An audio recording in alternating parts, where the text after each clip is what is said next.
and chat about working in city government and meeting, famous people throughout your city or your state or even the president of the United States.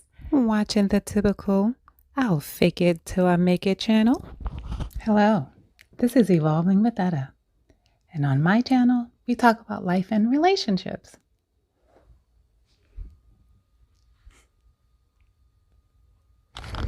So if you're ready for something real,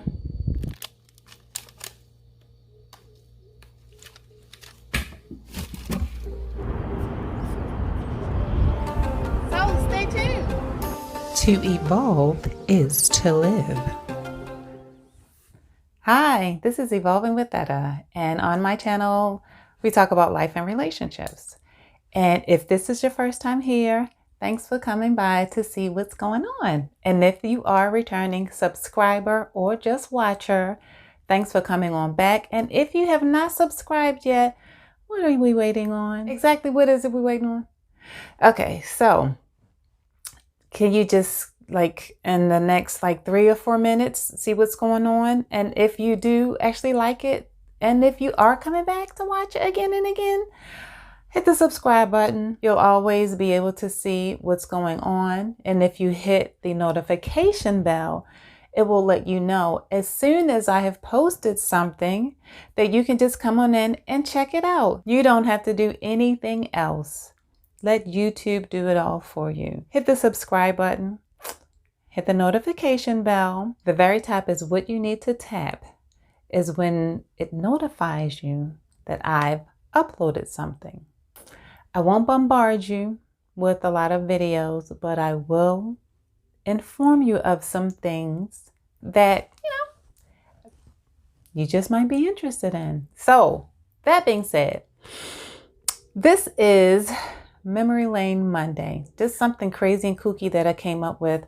I was on a live with Kiki with Kaya, and I talk about Kaya all the time. She's like the person that I aspire to be when I grow up, because she travels heavily. She, Edna, Angel, in my next life. So I came up with Memory Lane Monday because she had mentioned Throwback Thursday. And I was like, wow, that's really nice, really smart. And, so I was like, let me just do something a little different. But I did definitely want to piggyback off of, because she comes up with so many great ideas.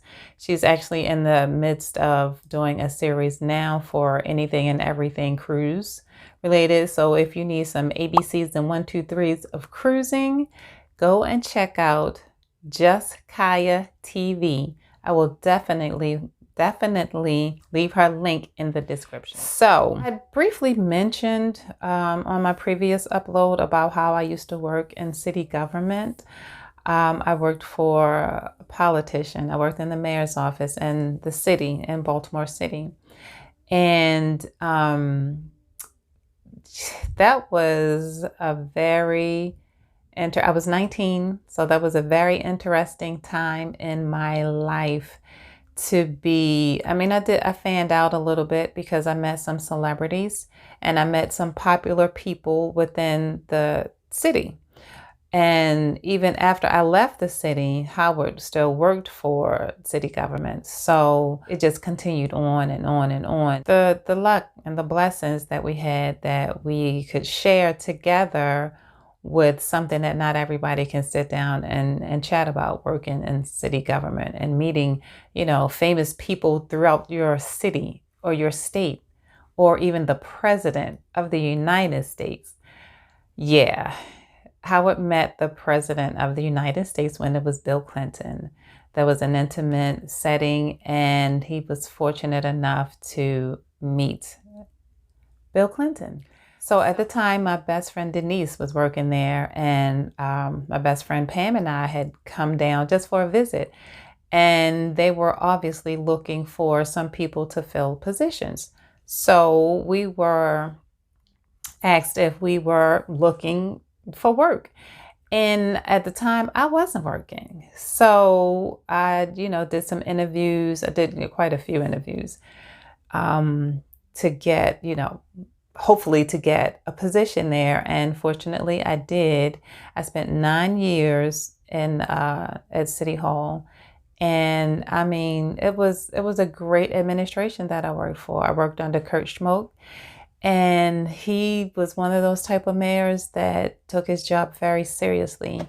He was to be held accountable for anything that was to take place under his administration.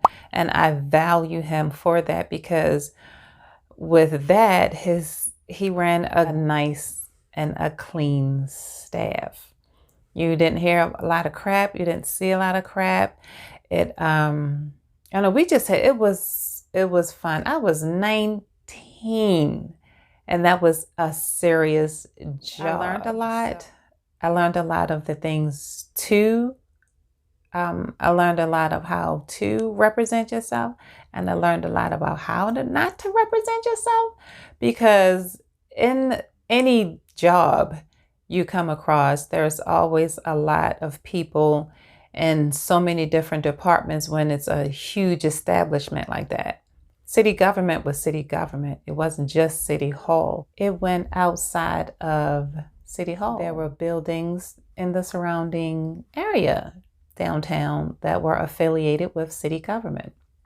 So there were a lot of people that you came in contact with. So we were a huge organization, and there were a lot of relationships that were developed. So city government is someplace that I will never ever regret working for.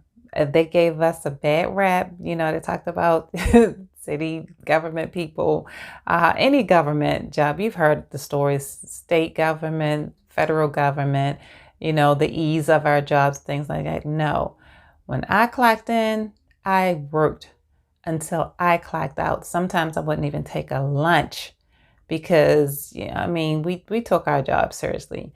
A lot of people, want to say that we had it easy or whatever. And it lasted. It lasted for as long as you decided you wanted to leave. So, throughout all the years that, I've been there, I grew tremendous bonds with lots of people, and just, met quite a bit of associates that we just, remained cordial. And I can't say any bad blood or anything ever came out of, not like we were perfect or anything like that, but I'm just saying there was, it was a serious administration. You are a representation of the highest ranking position in that city. So we were not like paranoid, but we were aware, and we paid attention to, I know I did. We paid attention to where we were and what we did. But again, we were young, so it's not like we couldn't live our lives, but you just had to, know your role. I say that, about life. Know your role, and you'll never have to worry about being steered wrong or going in the wrong direction or following the wrong person. I mean, we all make mistakes, but I'm just saying, if you pay attention to the job that's been given you at hand, and expectations come along with everything. So when your expectations are laid there, before you, then yes, yeah. You're going to be okay. So at that age, you listen to your elders, and they don't mean you any harm when they're telling you to pay attention to your surroundings and act accordingly. So it matured us a lot, and, it made us very appreciative in life because, again, we had chances that not any and everybody can say that they had in their youth. So crazy enough, I was speaking on how we'd had experiences with meeting celebrities, and there's that dreaded phone got hot and it cut off. So yes, I was speaking on how we were blessed enough to meet a few celebrities to come to our town and to have, gotten a few photos with a few popular people. So Continuing on. We really lucked up with that. And we were young and, just starstruck. So yeah, of course we want to be in the room. Who wouldn't? So it gave us an opportunity to, and the celebrities were always so cool. They would come right up to us, shake our hands, chit chat, talk or whatever. It was great.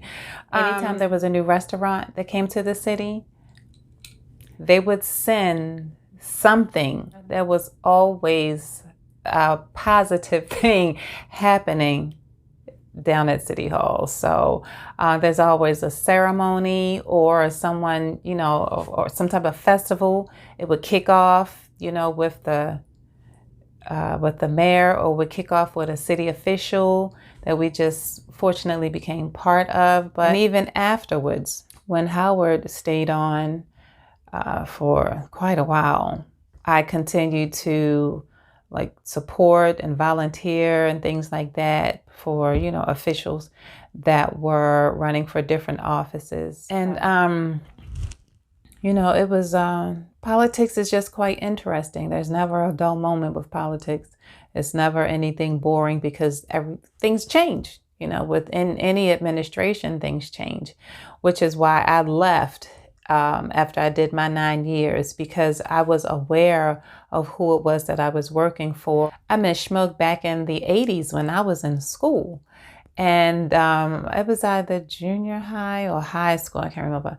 But I remember meeting him. And so I was aware of his personality, and he's someone that was in politics. Also, you could see.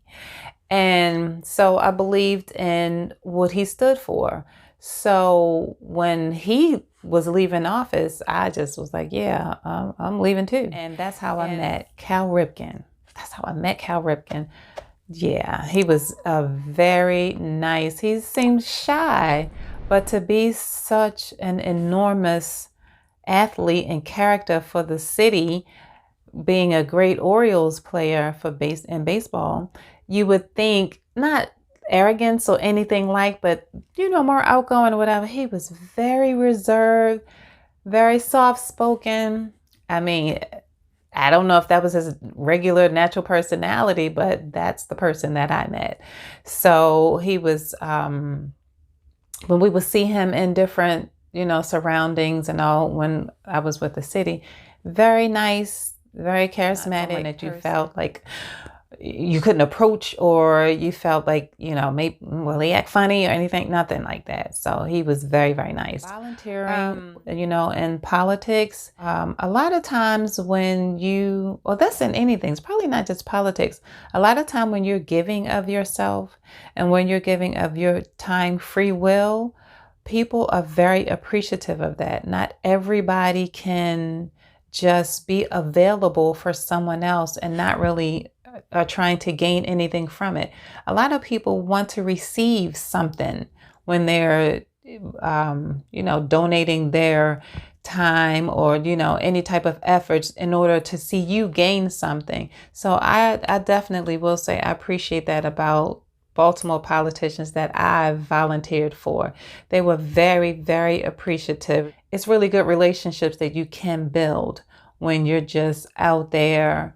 You're campaigning for someone, or you're canvassing, you're going knocking door to door. I mean, you even meet nice people, and then they may even become volunteers. When you do phone banking, when you call people, phone banking is when you're calling someone and you're calling to see if they're either going to vote for the candidate that you're volunteering for, or if there's some concerns that they may have for the actual candidate that you're volunteering for. You have a pen and a pad, you take notes. Sometimes they may even have discrepancies. They may just want to talk. They may have complaints, and you're the perfect person for that. So when you sit down to do voluntary phone calls for the candidate that you're volunteering for, you need to be ready. They say, pack your patience. You need to be ready to, first of all, you're calling someone's home in the evening, someone that don't know anything about you. You're calling a stranger. You're a stranger, and they're at home with their family. This is family time because it's in the evening. Usually it's in the evening, and you're calling around dinner time. You could be interrupting a meal, or people just might not be in a good mood. I mean, this is how it used to be. So sometimes, sometimes you might get a complaint, and you might get a real good one, because a lot of times they don't have contact with the actual candidate, and they may have something to say. So you just have to be ever so ready to receive that.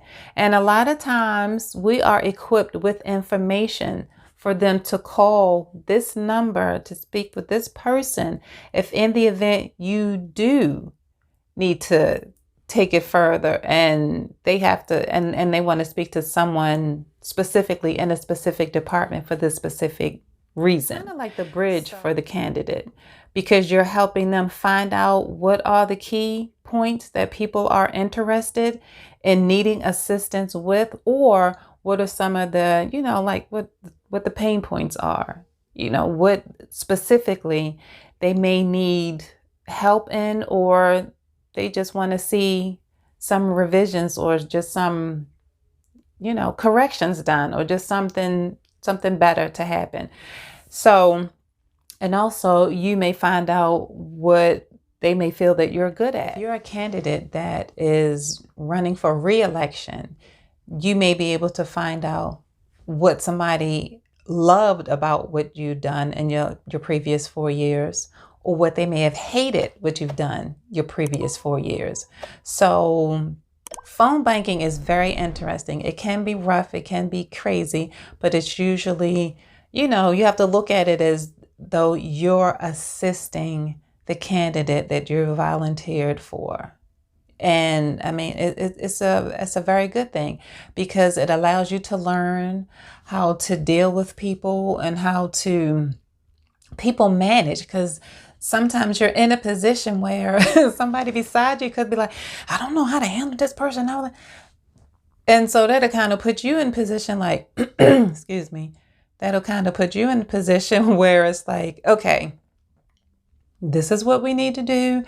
This is how you handle that particular individual on the phone. Or, sometimes you just can't help people, but it's a good, working, it's a good, again, like I said, it builds relationships.